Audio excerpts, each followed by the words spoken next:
go ahead and grab a seat, that would be awesome. We got a great crowd. Thanks everyone for coming out. Kelvin and I, who will be interviewing, we're with Rubico. We're a software company. We love building technology products specifically for startups. And so if any of you are in the startup community, maybe a tech founder or a CTO, would love to connect with you and talk with you after.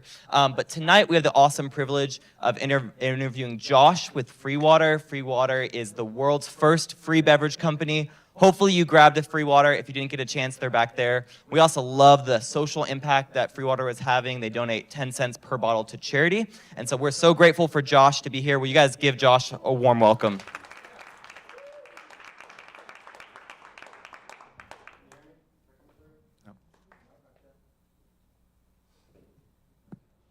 How about now? Oh, there we go. Awesome. All right. Thank you so much, Cole, and thanks everybody for coming out. This is awesome. Thank you, Josh, for being with us. Let's just jump in and start from the beginning. This is Josh, founder of Free Water. So tell us, for the one or two people out there maybe who don't yet know what Free Water is, what is Free Water and how did you come up with the idea? So back in 2015, my wife and I started a nonprofit organization to help refugees in Europe. We worked with thousands of people, and 1 in 4 of them said they had left their country because they didn't have water or food. So we wanted to create an out-of-the-box solution that made donating to charity as simple as saving money and getting something for free. So Free Water is a free beverage company, and it's free because we print ads on the packaging. Our secret sauce is, at scale, we've created dozens of ways you could earn hundreds of dollars or even $1,000 from a single free bottle of water. The goal with Free Water is to get 10% of Americans to drink 1 free water a day, and we'll donate more than $1 billion to charity every year. And the same business model works for every product you can buy at your local supermarket. So you get 10% of Americans to eat your first 100 free groceries, you donate $100 billion, and free food will cut USA food waste by 33%. Wow, incredible. So give us an idea of who you're selling to, who are your clients? Obviously, we're getting the free water, we're benefiting, and how are you getting these ads on the space? So we've got more than 1 million social media followers. So to date, 99% of the business has been inbound to the website. They see it on TikTok or Instagram or YouTube or whatever. They come and inquire. They fill out the get a quote form. These advertisers are anything from small businesses such as this apartment complex to we've had Netflix, NBC, Orange Theory, and more. Yeah, you took my next question. I was gonna say, like, we've seen all the videos, the awesome content that you guys have, and obviously leaning into that social media content is a massive part of your strategy. Can you talk a little bit to that? How you came up with that? Was it something that grew organically, and how it, like, I know you already touched on it, it leads directly to business, but maybe expound on it. So we were having absolutely nothing good happen. We launched, nothing happened, and we had spent roughly 15 grand on Google ads. Nothing happened. And so a girl at UT said, hey, I want to be your TikTok intern. I was like, what does that mean? She's like, I want to post 3 videos. She posted 3 videos and quit. And then all of a sudden, I saw a bunch of traffic on the website. I have the app, the back end. It was like, wow, there's 250 people on our website at all time. They stay for a minute, they leave, they're replaced. What's going on? Holy crap, am I paying for these Google ads right now? And then I went into TikTok and found, like, the video had 50,000 views. And so a 50,000 view video on TikTok did more for us than 15 grand in Google and YouTube ads. Wow. So when that happened, we're like, holy crap, let's go all in on the TikTok thing. For sure. And you just, I know I've seen videos of you in other countries, other cities. Are you just traveling around making videos, or how's that work? Like, explain it. So people are always skeptical when they get something for free. And so we just wanted to show that. At first, it was just a matter of, we're already giving away these free waters on the bridge here in Austin. Hey, would you mind taking a 10-second video? Some of those 10-second videos, they weren't organic in a sense, but they got like 2 million views. And so then we were like, that's not raw enough, so let's just hold the phone and just film 24/7. Yeah. And then you could get like the raw encounter. Yeah. And if you're in any city center, anywhere, and you give out thousands of bottles, eventually you're gonna run into some interesting people. Yeah. the more interesting the conversation, the more that the video scales. For sure. Awesome. I'm going to take a little bit of a turn. I've heard you say before that Free Water is a tech company. Can you explain that? Yeah, so anybody can put a Nike swoosh on a beer and call it a free beer. But in the future, the ability to put the right ad in the right person's hand is the magic, right? And so next for us is free 24-pack beta. Just by putting 24 different ads in the box, it's already the most advanced 24-pack in the world because usually they all have the same logo. So the ability to send an individualized 24-pack to the end user is pretty advanced. When I look at this, I see an app store. I see a new type of social media network. So I see, things like something that looks like TikTok, but no ads. And the catch is that the free groceries come with the ads on it. And so that's what's different, to put the individualized content there. And when you start building factories, there's also new ways to build factories that are not possible when something has a price. Yeah, amazing. So unlike, obviously, social media, you can gather a lot of different information on an individual to, feed them curated curated ads, depending on their interests, their likes. What's your perspective on that and how that plays into this? So one day when we launch direct-to-consumer, you don't have to have a mobile app or anything to get that data. The junk mail in your mailbox is individualized. And the junk mail in our mailbox still has the highest ROI in the USA ad industry, 29%. Facebook and Instagram is 15, and Google's less than 10. And the cost per 10 impressions of junk mail starts at $10 for the crappiest piece of junk mail. And so unless you drink it fast, you're going to look at this 10 times before you're done drinking it. It's refillable. Some people have scanned the QR codes more than 2 years later. Wow, that's incredible. Tell us about the Free Water kiosk, if you will. So free vending machines, free kiosks, free small shops, and direct to your house is the future. And it's the future because you could tailor the ad directly to the individual. Now, let's say if Walmart let us in today, which is, so far they've said no, because they're like, we sell water. But even if Walmart said yes, the ad could only be tailored to the demographic of Walmart, either all the Walmarts in America or that Walmart in Austin. But when you get it from a free vending machine, when you get it from your house, if you get it from the right style kiosk, this can be just for you. So how will it be just for me? How will the information be gathered? So at that point, it would be mobile app based. Okay, and you go. At scale, I see a future where you could print individualized content on the packaging in real time. Okay, explain that a little bit more. So, my hands full. I can help you. But this is a pressure-sensitive wrap. That's a fancy industry way of saying it's a waterproof sticker. So combining the vending machine, the kiosk, the whatever, with printing on demand and applying. So you use the mobile app, you walk up to the free vending machine, and this is already individualized just for you when you grab it. So then that leaves the opportunity for new types of cost per click, which we architected in the future. So the most expensive cost per click is more than $1,000. So in that theory, you could get $1,000 just for printing this label. You could get $1,000 for scanning the QR code, for deploying the augmented reality, but between those three layers is everything on the internet. I would pay $2,000 to put an individualized six-pack in front of Elon Musk right now. It's like, what would you pay to, say hi to a girl you like or whatever? And so, on the flip side, 10%, only 10% of people pay for YouTube, pay for porn, pay for video games nowadays. So when you are printing on demand, I see that the people that are willing to pay, they should be able to control all the layers. Yeah, amazing. Do you have a timeline in mind for the kiosk? Is that something we can expect in the near future? The vending machine has taken a lot of extra time. Sorry, vending machine. I'm saying But any of it, it's all the same. it's just taken a lot of extra time. So we were supposed to have it ready for South by, and it did not work out. So. But it's in the works. Totally, yeah. Awesome. What other ways are you innovating through technology? If there's something that hasn't been mentioned, I know you mentioned the app. Are there any other ways that technology is coming into this?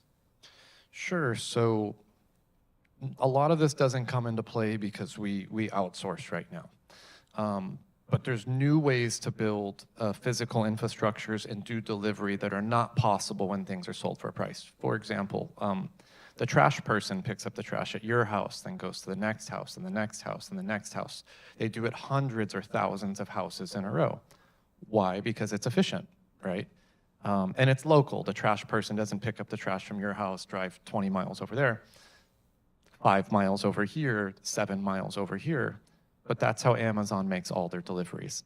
I would bet anyone that Amazon is unlikely to have made 5 consecutive deliveries ever in the history of their business.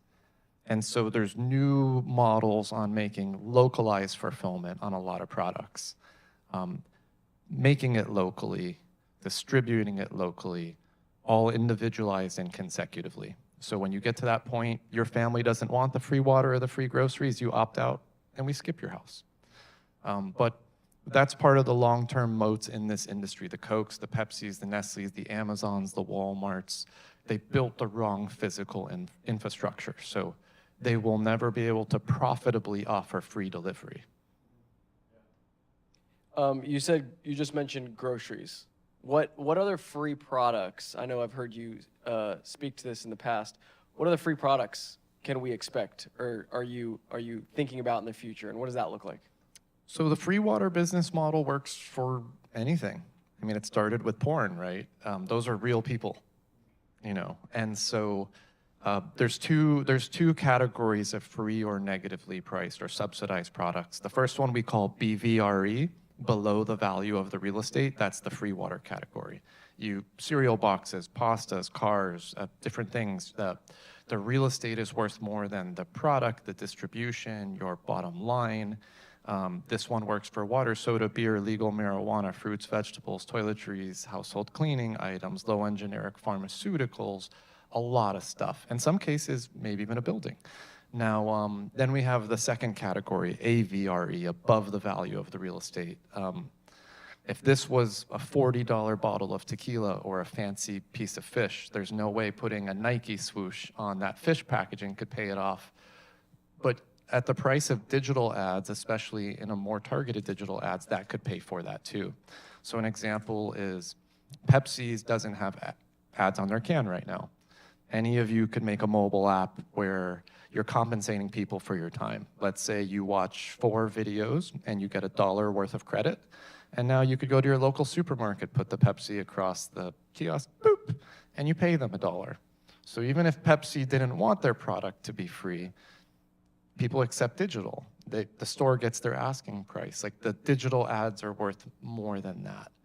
So I see it working for anything that's not a super luxury item.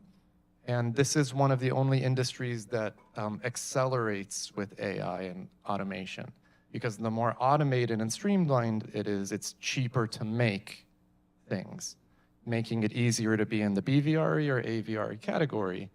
And when AI and robots have taken all of our jobs, free groceries are going to be important. So certainly with the massive social media following you have and the content, people are seeing the type of business you're building. What does competition look like for you? Are there competitors? How's that being handled? From like a startup competitive sense, I would say Facebook and Google would be the competitor, but sure. What if someone opens up a better free grocery store than us one day? Is that really a bad thing? I don't look at it that way. And look, like, it's a brand new industry. I see this going on everything. So are you just taking that as flattery, or is there some competitive edge to wanting to, own the marketplace with this type of product? If we really wanted to do it that way, I could have patented all these things early on. I open sourced all the original inventions because I thought that was the right thing to do. Also, if you're technical enough and smart enough, you could figure out how to do it otherwise. There's future, I know where all the future patents lie in this industry, so that's there. But I personally own all of the .coms that you could ever think of, most of them. So free pizza, free this, free Mexican food, free EV charging stations, free smart glasses, free Hyperloop, free anything you could think of, blank.com has, and some are still available. So I keep gobbling those up, and I think all of you should too. Yeah, that's amazing. Awesome. I've got one more question, and then we're going to switch to a Q&A time. So be thinking about any questions you have for Josh or anything about what we've been discussing, or other things that we haven't discussed yet. One thing I'd love to hear from you a little bit more is tell us about the social impact side.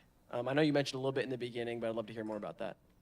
Yeah, so far we've financed water projects in Kenya, India, and people that we're mentoring, they've done it in Pakistan. I've mentored other startup founders around the world. So, you know, free water is not free, it's negatively priced, free plus charity, 110% off. Now that's proven on 4 continents. In Pakistan, there's free pani, which translates to free water. I think they're at their 100,000th bottle. They've built 2 water wells there. In Barcelona, there's negatively priced bicycles right now. So non-mechanical bikes, ads in the wheel, ads in the frame, ads in the other wheel. The more they pedal, the more impressions. That's pulling out 1,000 kilos of ocean trash. Negatively priced tampons in India and pads, like ads on the pads for every 1,000 they give away 100. No, so like people are applying it and adopting it. Liquid Death recently adopted putting ads on the 24 packs. Theirs can never be targeted because it's in the supermarket. And so it's scaling quick. Again, the big vision is whether it's us or through competition, you just need 10% of Americans, or it's 34 million people, to have 1 free water a day, and you could finance the end of the global water crisis. You give 10% of Americans free groceries, just 10 cents a unit, you could finance the end of global famine. And why free food and these models will cut USA food waste and global food waste so substantially is because 33% of all groceries in the Western world get thrown out in the trash can behind the supermarket because it expires before it can be sold. And the other part gets lost in the supply chain. And so another example is at Costco the other day, I bought some organic lemonade with my wife in a glass bottle. Now, being in manufacturing, I know it has a 2-year shelf life. But when I looked at the expiration date, it only has 3.5 months before it expires. That means that it's sat in a warehouse in the dark for more than 18 months, actually 20 months. Now, let's say if this was a 6-pack of iced coffee for you, individualized just for you, on the wrapper, the QR codes, augmented reality, whatever you want. It does us no good to have that sitting in a warehouse for 20 months. So I see a future where they make it on demand, print it on demand, they send it to you immediately, and your pantry becomes the warehouse. You get the full 2 years with it. Hopefully the food doesn't expire. The advertiser gets their time with you. And so there's just, there's a lot of ways that you could do it, but I see everyone adopting it just because you can't make $100 off of a can of Coke. And there's anything on the internet here. Very cool. So the 10, I know you're saying 10% of every bottle goes. Yeah. And so as far as the charity or the work that you're doing, is that through Free Water? Do you partner with other organizations as far as the work you're doing? So far we partnered with Well Aware and Charity Water, 2 different nonprofits. Charity Water did the projects in India, Well Aware in Kenya. Very cool. Awesome. Awesome. Well, I want to open it up to you guys for questions. If you want to raise your hand, I don't know if we'll have a mic or not. I guess you can just speak loud. Cool? Right here. Hello, Josh. Hey, first of all, I see some of the commercials when you open a well. It's very touching. You should be impressed by yourself because we are impressed by you by doing that. My question to you, though, has to do with, so your idea is that the manufacturer, the advertiser, simply says, you're saying I give away 1 million cans of water. They buy it, or do they want to see your distribution and how that's out so that their ads bring value? How do you prove to the advertiser that So right now we sell all the ad space up front, right? And we're not charging cost per click or any of the future potential revenue models. And to date, it's all been B2B. So for example, NBC orders 30,000 bottles, we send it to them, they handle distribution. Now, that can be individualized, but it can't be individualized down to the individual. The only way in the future to individualize this down to the individual is to send it directly to your house. And that's the future. Because again, like, incumbent companies don't like change. And so traditional supermarkets don't want us in their store because they sell water. Traditional distributors that put the product on the shelves in stores, they usually add 50 to 150% of the price to the product to get it on the shelf, which is why you buy a bottled water at the gas station, it's so high. And Amazon takes a commission of what you sell. So we're not welcome on any of those channels, but even if we were, it could never be individualized down to the end user. And so it keeps evolving, but a lot of advertising is literally just branding. And so it really depends. Like I drive down here in traffic every day and I see a San Antonio Spurs sign. Eventually I'm gonna go see a Spurs game. They have no idea that it's because of that billboard. They can't track that attribution, you know, but you can track attribution. And this ad medium works best when bundled with the other ad mediums. Because it's a tool. So for example, let's say you've got a brick and mortar store, you drove people into the brick and mortar store with digital ads, then I go into your store and you're like, oh, here's a free water, and I see a great deal right here. I'm more likely to spend money, but maybe I don't, and I leave. And then they scan the QR code, and then that store should be sending them more targeting and retargeting of digital ads because it helps to close that loop. And so every ad medium is a tool for a different type of job. There's certain jobs that you could only do with groceries. And one unique thing about food or water as an ad medium is it's the only ad medium that doesn't piss people off. Like other ad mediums annoy people. And there's studies that show, Harvard and other people did a study, the more a country spends on advertising, the more depressed and sad that country is the next 1 to 2 years later. It's a 30-year study. And so I see a world, whether it's us or somebody else, like let's say 10, 20 years from now, you're sitting down at the dinner table and all of the food on your dinner table is free. And you're just like, holy crap, who, why, blah, blah, blah. And you see Adidas. And in a 12-month period, Adidas has really taken care of you and your family. I promise you, you're gonna buy your kids Adidas. You're not gonna buy them Nike. You're gonna buy from the brands that support you, versus today, we buy from the brands who annoy us the most.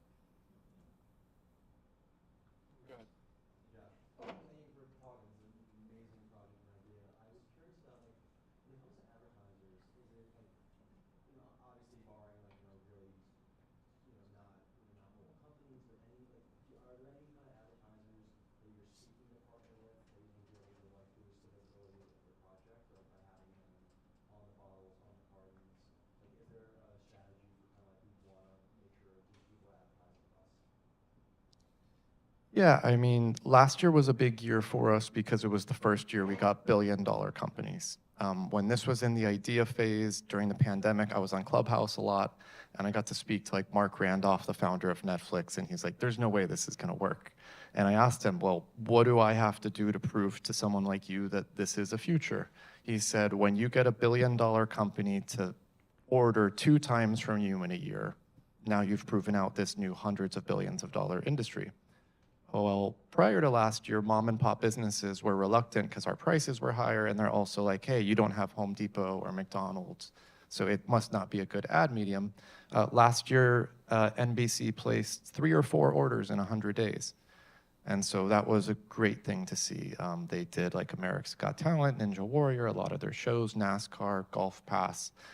And so people want to see that. So just by the nature of it, the bigger the brand, the better it just makes the movement look in general. But in the future, let's say a brand orders 10 million bottles. well, it's going to donate $1 million to charity. And I think that that level of societal impact is going to get not only our brand, but that brand way more recommendation than their 10 million ad spend. Because $1 million donated would save more than 100,000 lives.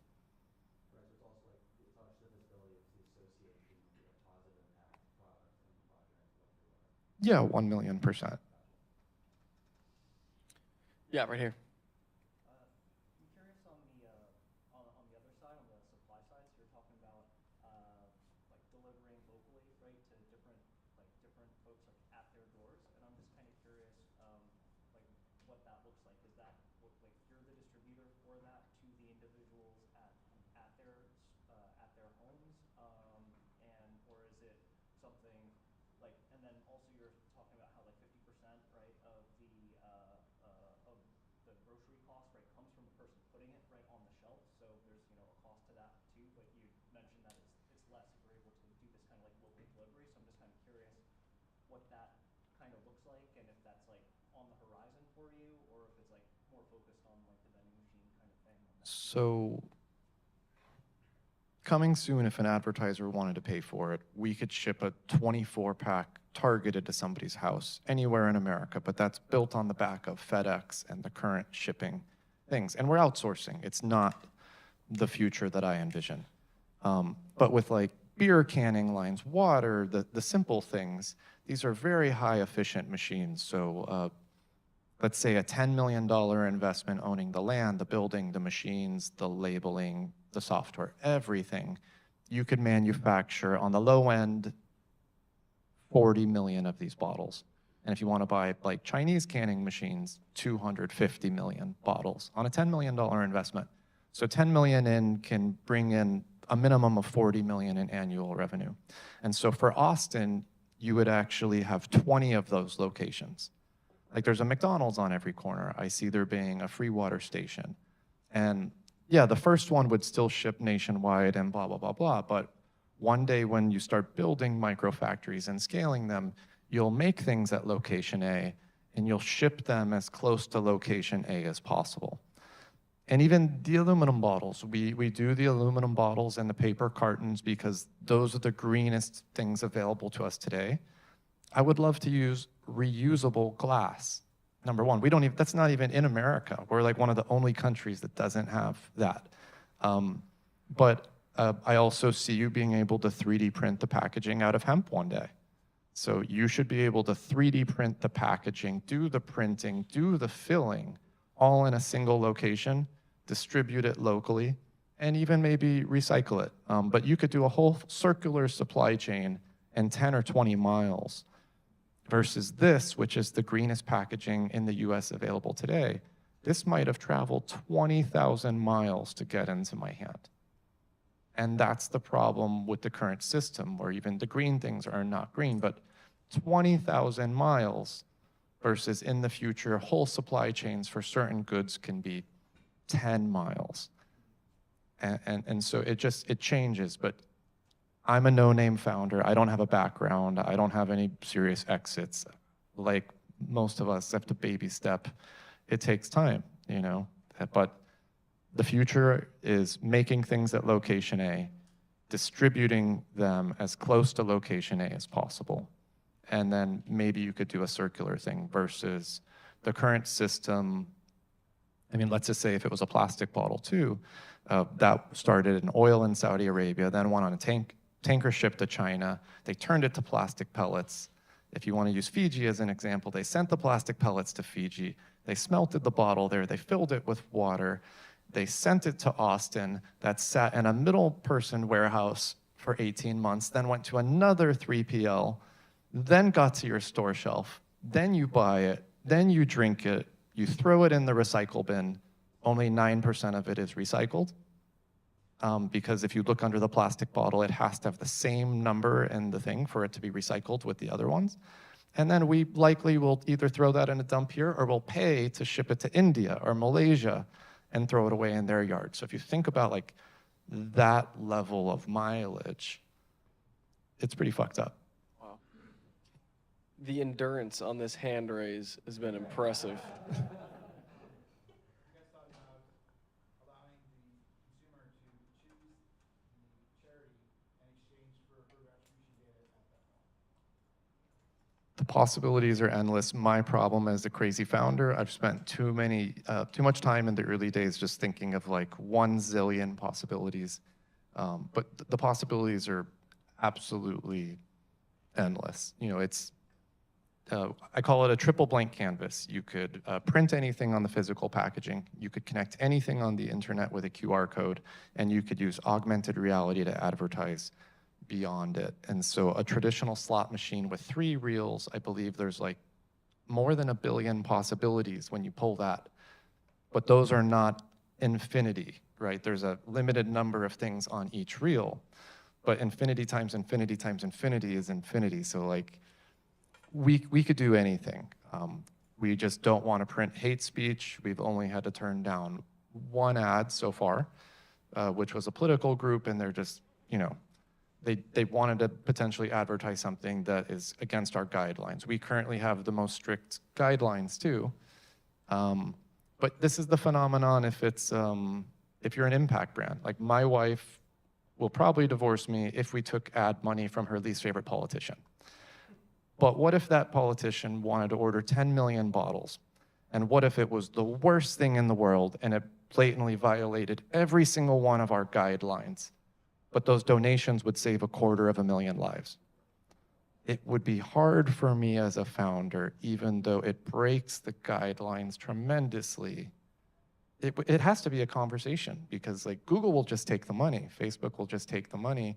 I don't want to fly all the way to, you know, rural Pakistan and say, hey, you're going to die of thirst because we didn't take this ad. And so it's tricky. Like, you know, we're trying to do it right, but being an impact-driven mission, like, you know, the possibilities are endless. And to kind of circle back to your question, if you let people choose the nonprofits, maybe they're not vetted nonprofits. And that's an issue too, is that not all nonprofits are created equal. And you ask them the hard questions, and a lot of them I've spoke to don't have answers.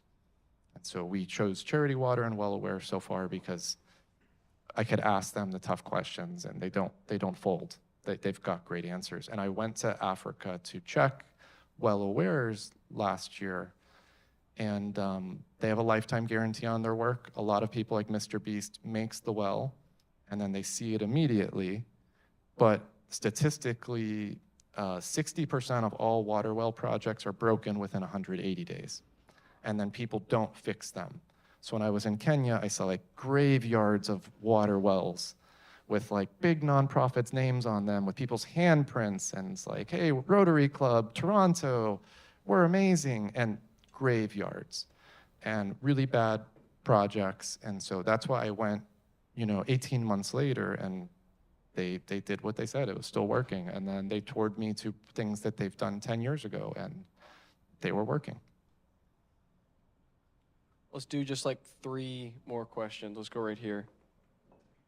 Thank you. I just have a question mostly for scalability, how the business will evolve over time.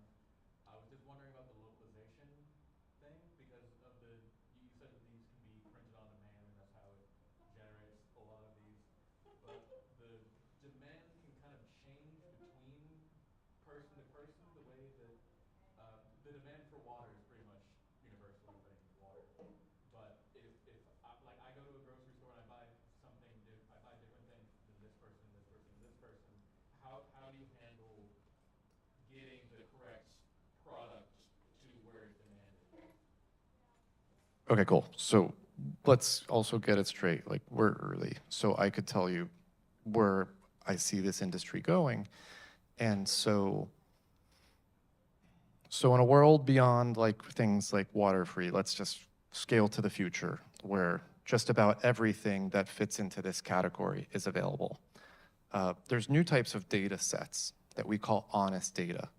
And that represents what a person wants and needs when you take the $ out of the equation. Now, for example, today's data that's monetized says Josh Cliffords loves bananas because I buy bananas because I'm a poor founder and every penny goes into this project, but I fucking hate bananas. I fucking hate bananas. I've eaten so many of them, I fucking hate them. But the moment one of you or anybody offers free mangoes, I will never eat a banana ever again for the rest of my life. We call that honest data, which represents what a person wants and needs when you take the dollar signs out of the equation. Now, the next phenomenon is, what if I could choose between the best organic mango from Whole Foods or now the negatively priced brown smushy banana, like my least favorite fruit that's brown and rotten, but that one's negatively priced, so it's free and donates 10 cents towards sea turtles or something. A certain amount of time, 9 out of 10 times, I will choose my least favorite fruit because of that charitable acquisition. That's me. So we call this honest data. And it's not important for marketing, it's important because it'll allow the world to manufacture the right amount of everything. And that's not possible. Today, the way that the stock market and publicly traded companies work is they take a guess, and at the end of that quarter, they run the numbers, and then they kind of adjust their guess. And it's a guess, and it's a guess, and it's a guess, and a guess.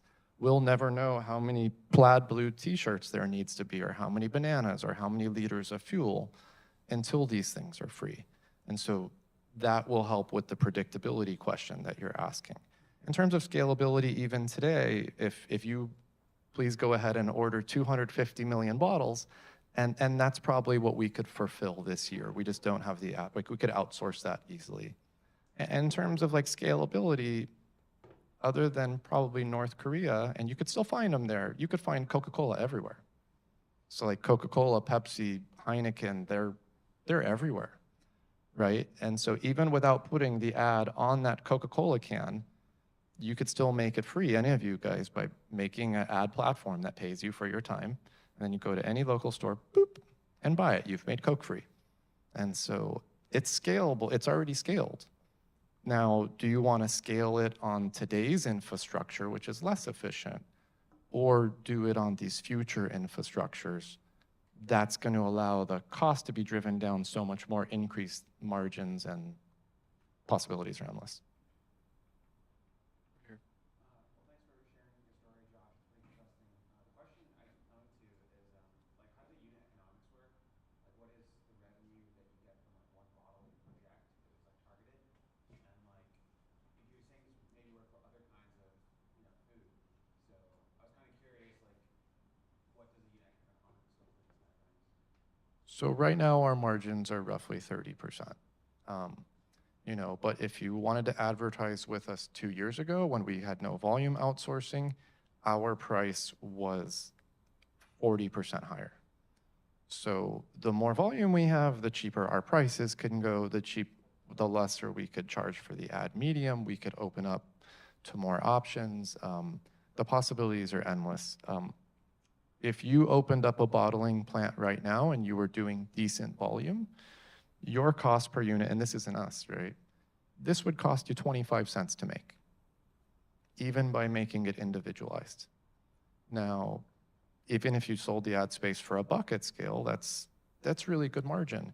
But now if you add bidding and all the other cost per click elements and anything else on the internet, 3% for shopping. Let's say you buy a pair of Jordans off of here for $200, you should get 3% for that purchase, right? And so that's when it opens up. I'm old, so back in the day when I had a BlackBerry phone, they used to sell minutes and texts. The reason why they created the iPhone is because you could only sell the minute once. Then they went to the data model. You could sell data infinitely. Facebook sells data on us year after year after year after year, right? Well, what's a can of Pepsi? A Pepsi is a single transaction. Pepsi only makes money off of it once. Maybe it's sold 3 times by the time it gets to market, but Pepsi only gets paid once. But if you apply bidding to the wrapper, to the QR codes, to the augmented reality, and then commission, affiliate, and big data, now all of a sudden you have a minimum of 4 transactions per bottle. And let's say a future where this is a Disney ad, just generic Disney with a Disney logo. How many companies does Disney own? Thousands of companies. So if you all were app users, every one of you could scan that QR code and get a completely different call to action. that would have a price to it. So the reason why this industry is going to happen, just like porn, Facebook, Google, all of them, Fortnite's not free because they like us, it's because it's the most profitable way. I personally might care about the social impact, but the world's biggest companies, whether they care or not, they're gonna do it because there's more money. Right now, there's between 100 billion and 1 trillion beverages manufactured every year in the USA, alcoholic and non-alcoholic, and there's $1 to $1,000 in revenue missing in every beverage. That's a lot of money. Why would Pepsi not copy? Pepsi doesn't have a single way to make 50 bucks off of a Pepsi. And so I see them all adopting it. And that's great, right? Like, I want to see a world with free supermarkets. I like free things, you know. Yeah, in the back. Let's go. This should be the last question now. Yeah, I guess it's really two questions. First of all, thanks for your time. Thanks for what you're doing. I'm curious, is there any fun anecdotes you can share in terms of interacting with Big Bev already? And the second question would be, from a GTM strategy, you were saying you're shifting to D2C more. What's like a main barrier for entry for you to? What was the first question? First question, are there any fun anecdotes with Big Bev yet? Like, have they approached you in any way, or are they trying to like buy you out or something like that? So when this was still in the idea phase, every year I go to the PAC Expo in Vegas. That's the largest convention in the world on product packaging. And 3 or 4 years ago, I met the Chief Innovation Officer from Anheuser-Busch. And I talked to that person. And he said, Josh, number one, this is awesome. Number two, I'm not a nice guy. I would love to go to the CEO right now and steal your idea and pretend that it's mine. But do you know why I'm not? I said, why? He was like, the life expectancy of a chief innovation officer at a Fortune 500 company, if you're not the founder, is only 24 to 36 months. So even though it's my job to be innovative, I pretend that I'm working hard, and I'll be fired soon, and then I'll go get another job at another Fortune 500 company and do this till the day I retire. He's like, at Budweiser, we're just a bunch of old white dudes. We do things the same way that we've done for the beginning of our company, just like Coke. We want to make the beverage, and we want to ship it once. We never want to see it again. You're talking about new ways of manufacturing, new ways of distributing, software, data, augmented reality. Why the fuck would we do any of these things? We're a $1 billion company. We're just going to wait for people to do it and try to buy you afterwards. I've talked to the head of product on shelf at Publix and at Walmart. They're just like, under the table, we're rooting for you. On the record, we can't help you because you're saying my job won't exist in the future. I'm like, what do you mean? Like, I don't get that. They're like, well, I'm head of product on shelf. It's my job to put the cheapest thing on the product that we could sell for the most money. It's the CMO's job to choose what ads go into the store. What you're telling me is one day the head of product and the CMO is going to be the same person. I don't like that. Recently, Liquid Death adopted by putting ads on the secondary packaging, which is the 24-pack case, if you saw their Super Bowl ad. It's all going to happen. Now, in terms of like moats, you know, like what prevents other people from doing it, well, knock on wood, it looks like we're about to get the trademark for free water. We'll know in 7 days, but that is as an ad medium, and it also states third-party ads on the packaging and anything digital, period. And there's only one way to say free water. Like, even if I hand you a free bottle of Dasani, how would I describe it? It's a free bottle of water. Number two, we own SEO globally for free water. I personally own all the most valuable domain names in the world. So if you want to go start freepizza.com, you could come buy from me. Free cheese pizza, pepperoni, Hawaiian. I own them in every Western language. If you speak Russian in your language, I've got Bezplatna voda, like free water, Bezplatna vodka. If you're in Italian, I've got free water, free soda, free beer, free pasta, free olive oil. In every Western language, I own all the .coms, most of them. And again, like, I could have patented all these things early on. You know, it's just if you're really trying to do something for impact, are you going to go patent these things?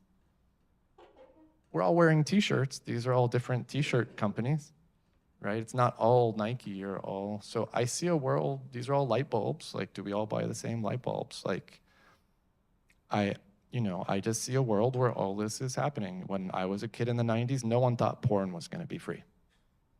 Look at it now. Then people said nobody wants free video games. Look at it now. In the early days, people said, you can't make water free. It's impossible. And now people are like, okay, I believe you with anything in a can. But there's no way that a pizza can be free. There's no way that a bag of rice could be free.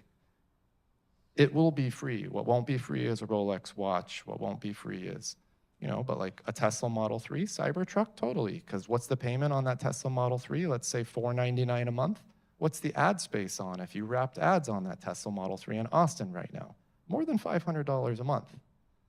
So like, there's just certain things that fall into those categories. It will be free just because it can. Another example is, look at the I-35 over there, wherever it is. There's a lot of traffic when I drive home. How many big rig trucks am I gonna see driving home in traffic? A lot. All of those big rig trucks are blank white boxes. The cost to buy that truck used is $50,000. Even the most expensive Tesla one is $200,000. The ad space is worth $7,500 a month. So you put ads on that big box truck, it's paid off in 12 to 24 months. So after that truck is fully paid off, then that's paying the truck driver's salary. But then in a few years, there'll be no more driver. So then the truck is negatively priced, right? So you'll see freight, long haul, all these things are the next freemium industries, just because it can. If the ads pay for the porn and those people and the sets and the producers and the directors and the lights and the cameras, the post-production and the most expensive server systems in the world, of course it could pay for your Domino's pizza, even with no ads on the box. Thank you, Josh. Let's give him a round of applause for coming and being with us. I'll invite Cole back up.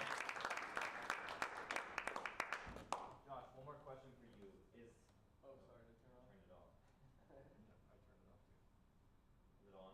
No. Okay, one more question. Are you guys hiring, fundraising? If there's people in the audience that can make a connection for you, what's kind of the biggest need for free water right now? So we need to raise more capital. We need to raise more capital, and basically the next evolution of this is we need to build a company of people who have experience in scaling major businesses. Like, I'm a great inventor and I'm great at marketing. I personally don't have experience in scaling that large of a company. Other people do. We're also looking for outbound salespeople who specifically have experience in outbound marketing. It's a very special niche. It's different than outbound software or outbound anything else, right? And we're looking for very advanced C# and C++ developers because augmented reality will be built into everything, and so that's a Unity thing. But the tricky thing is that both the sales and the software people might not have a job in a few years because of the whole freaking AI thing. And so, if I were those people, I would probably maybe not want to work for equity right now because I would try to make as much money as I can. But that's what we're looking for. We need to raise our next round, our seed round. And all of that will go into sales. Awesome. So investors, salespeople, engineers, connect with Josh after. Thank you so much for joining us. Also want to thank the Capital Factory. Emily from the Capital Factory is in the front. If you're looking for a co-working community, which is also a great place to meet other startup founders, it's great. Kelvin and I work here. And then if any of you all or your connections are looking to build products in the software space, specifically, we mostly do B2B SaaS. At Rubico, we'd love to connect with you. Come talk to Kelvin or I after. All right, we have the room for about 10 more minutes, so feel free to grab some more free waters or food on your way out. And then if you guys want to keep the conversations going, we can hang out in the lobby. But thanks so much for coming.